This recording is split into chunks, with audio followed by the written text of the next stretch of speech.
All right, once in a while you get some pretty good stuff on Alex Jones. This is about the presidential power of national emergency declaration here. Listen up. The days of Franklin Delano Roosevelt, who first declared one of these national emergencies with the first War Powers Act. He's the first president to not declare a new national emergency. He's declared Texas an emergency with floods. He's declared California an emergency with fires. But those are just emergencies in that area to get emergency funds and to cut red tape. This type of a national emergency under the U.S. Code and under law is very, very cut and dry. For economic emergencies, for military emergencies, for natural disaster emergencies, but especially for border or integrity of the continental CONUS, United States, it's absolutely 100% clear. The president doesn't just have the power to use emergency military funding outside of Congress to build a wall or to put troops on the border. That's expressly in the Constitution and is the strongest emergency power that the president has going back to the beginning of the country over 240 years ago. But when you add into it millions of illegal aliens from around the world being marshaled and massed at UN bases, indoctrinated, brainwashed, and then pointed at the United States to invade the country, to implode our borders, and to bankrupt our country, and to have anchor babies that we then have to pay for who are brainwashed by the Democratic Party against the very idea of a nation itself. What we already see happening in the U.S. is going to get a lot worse like it's been in Europe with over 15 million military-age men that have invaded just in the last 6 years, again, run by the UN. So that's why it's not just the president's right. It is the president's duty to not wait during a government shutdown where Congress won't pass a paltry $5.6 billion to build a basic wall. It is his duty, because we're already in this emergency, whether it's declared or not, to take action and to take that power into his constitutional hands. It is the only way. Let me give you a few other examples of this in just recent history.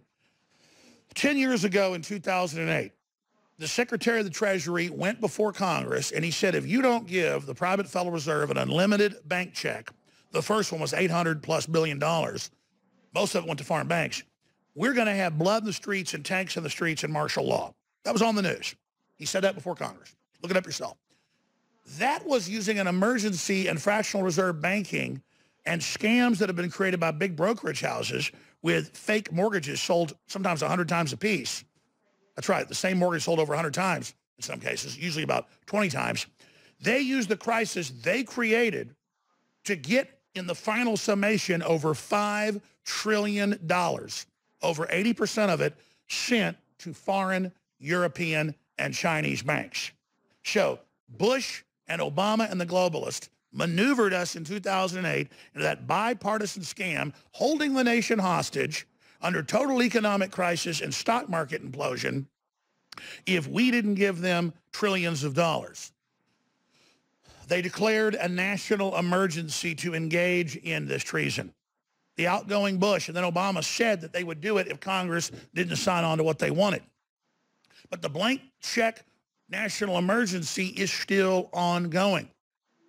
That's why every new president declares their own emergencies so that they can fine tweak the policy of their predecessor or erase it. So it isn't just President Trump's right, it's his duty. When he pulled us out of the foreign unelected TPP, great job. When he got millions of jobs to come back, when he got the stock market up by letting people know America was open for business for $4 trillion, half of that now erased. It is his duty to stand up to the private Federal Reserve that maneuvered us to the edge of oblivion 10 years ago, to stand up to them, to audit them, and to federalize the Federal Reserve under emergency powers the president has, specifically in the law and in historical precedent and in the executive orders. And they know this. The media, the controlled collaborator media that works for the globalists, is telling you that Trump has no powers, that Trump can't even sign hats when he's in Iraq, that that's a criminal action. If he doesn't brush his teeth right, he's an axe murderer. Because they know he's got that real power, both constitutional and unconstitutional, that the globalists had transferred to the presidency in the last 30 years to set it up as a dictatorial body. we can use those same constitutional and unconstitutional powers to reverse what they've done. So this is the biggest story out there. Sure, you. Wow. So if I can wrap my head around this, this presidential power could be used to eliminate the Federal Reserve. If I understand properly, it could be used as an emergency power to build the border wall. It can be used in a lot of different ways.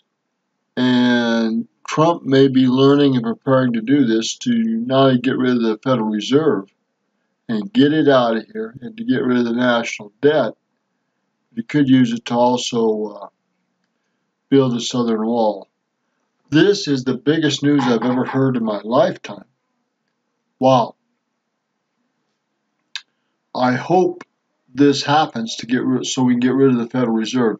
If it does, and if there are tribunals with these Federal Reserve executives, wow, that will be a double punch that will get and free this country up like no one has done. But it also means they're out to get rid of the president before he tries this. So scary times. And it's Roger Martin from Village, Montana. Good day.